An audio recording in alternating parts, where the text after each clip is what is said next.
What is going on, y'all? I just want to make a real quick video to put my little 2 cents on what's taking place around colorism and well, not specifically to colorism, but it's definitely a part of the conversation, but also to address my perspective and opinion on Black cis queer men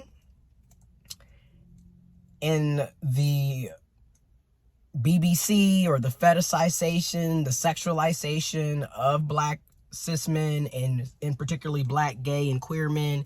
And then also how you have Black queer men, Black gay cis men, just Black men in the gay and queer community, right, who refuse to date other Black men. And then or have a preference to only date light-skinned men, non-Black men, biracial, multiracial men of color, or people who are racially ambiguous in the sense of you can't quite pinpoint what their ethnicity, race, or nationality may be, and or specifically only date white men. And to me, this is very similar to Black women, and in particularly Black cisgendered women, Black cishet women, discussing how the Black cishet men in the Black community, typically when they get to a certain level in life, or they feel like they're on a different, they have a preference to go and date white women, and white women specifically, or non-Black women, or racially ambiguous women, other women of color, and or light-skinned Black women. So let's light up real quick. I'm gonna try to keep this under 20 minutes or less, right? And shout out to Don Medicinal. I'm gonna start medicinal.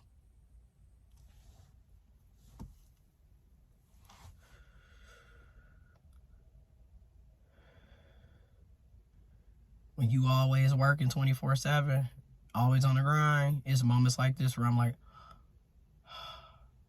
but let's get to it. So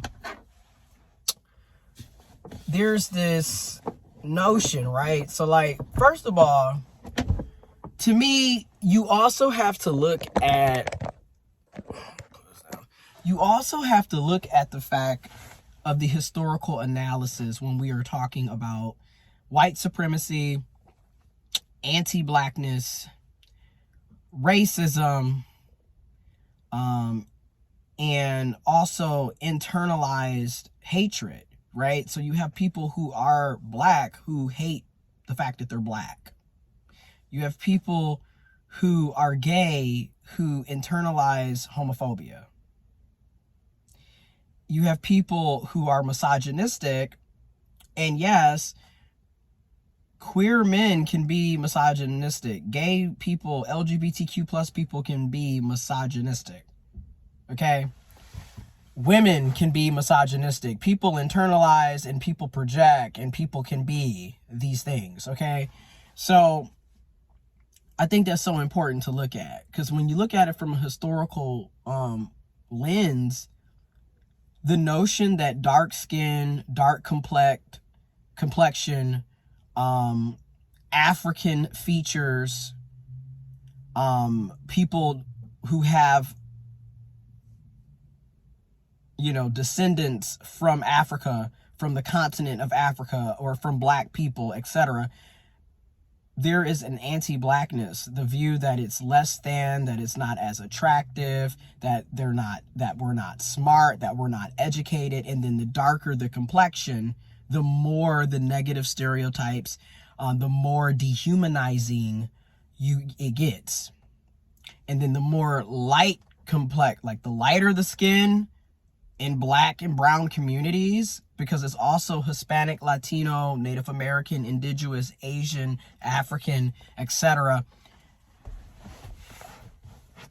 indigenous communities, the lighter the skin complexion, as that is getting closer to white, the more it is seen as being attractive and correct and good and educated, and everything positive is associated with the lighter skin complexion, and especially the white skin complexion, because of white supremacy and the European beauty standards, racism, anti-Blackness.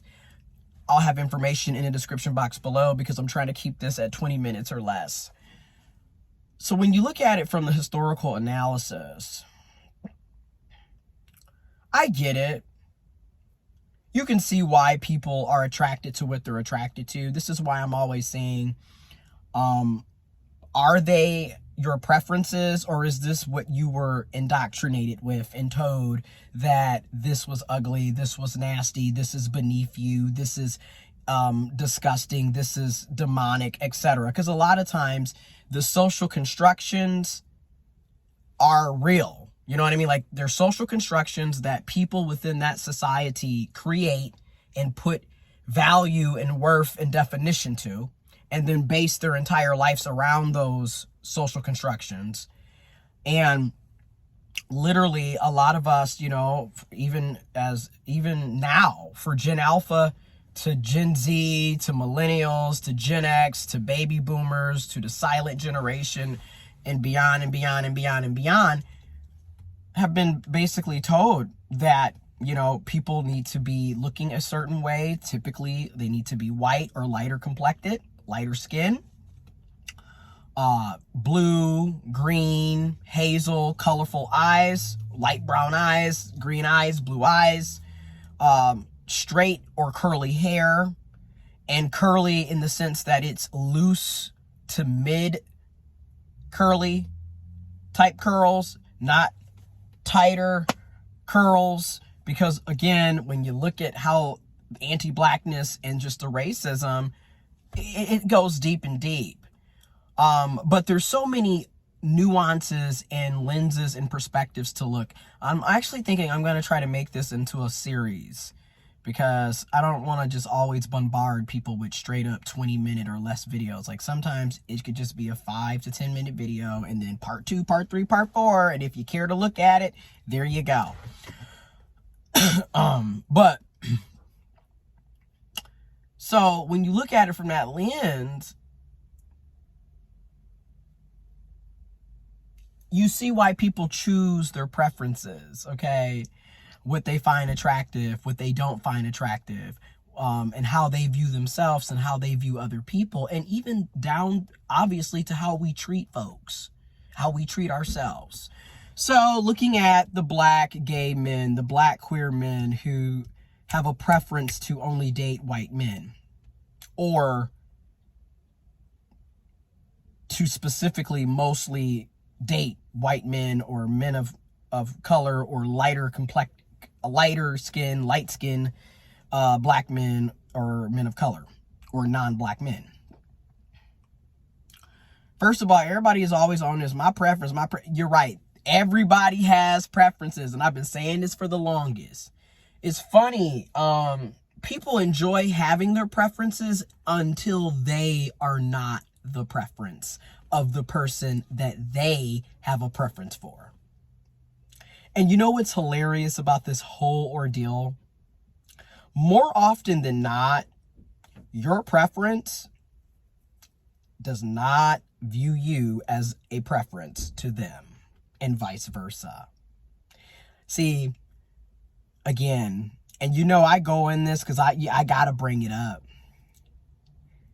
I'm an intersex, born intersex, black, gay, queer, trans man. And I'm not everybody's cup of tea. I'm not everybody's preference. And I'm fine with that, and I've accepted that. It is what it is. You can't force people to be with you. You can't force people to like you, to want you. And arguably, why would you want to be with somebody that doesn't want you? You know what I'm saying? Why would you want to be chosen by somebody that is clearly anti-you, doesn't find you attractive, doesn't find you intelligent, thinks you're disgusting, thinks you're filth? Why would you want to be with that anyways? So that's a whole nother aspect of it, of like, you know, for the black men that want black men, why are you upset that the black men are dating outside of you? They're not dating other black men. They're dating outside of their race.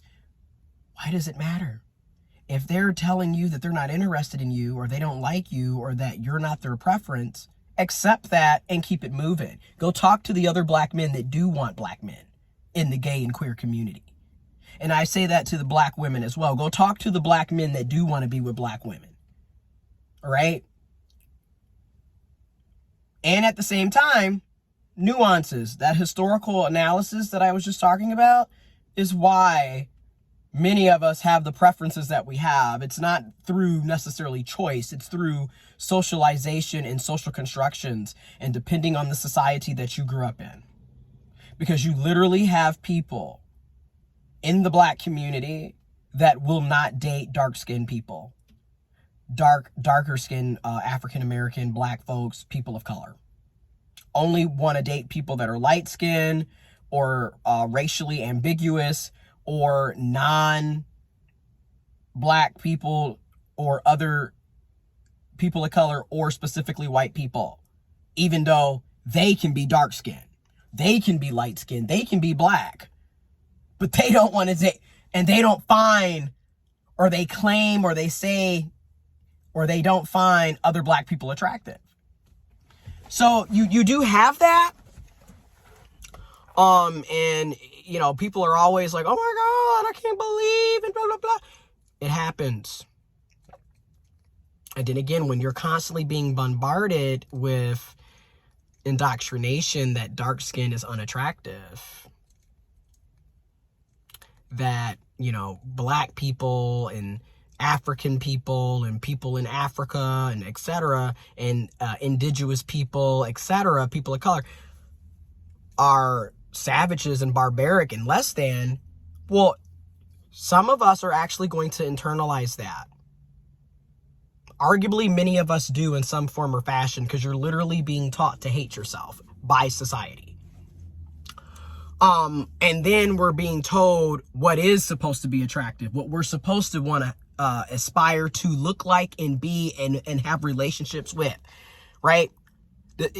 It's just like people who have the preferences of no fat people, no obese people, no bigger people, no feminine people, no femmes, no fats, no trans.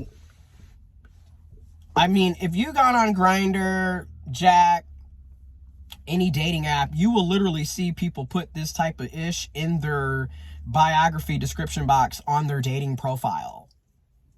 I've seen the shit on Twitter, X profiles.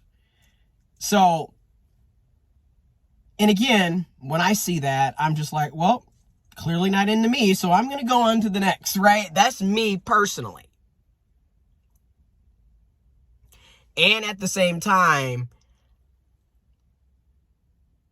it sucks when you're not somebody's preference. It sucks when what you think or who you think you should have access to, and they should be able to work with you, and y'all should be able to mingle and connect, and they should give you a chance and give you the time of day, and they decide that they don't.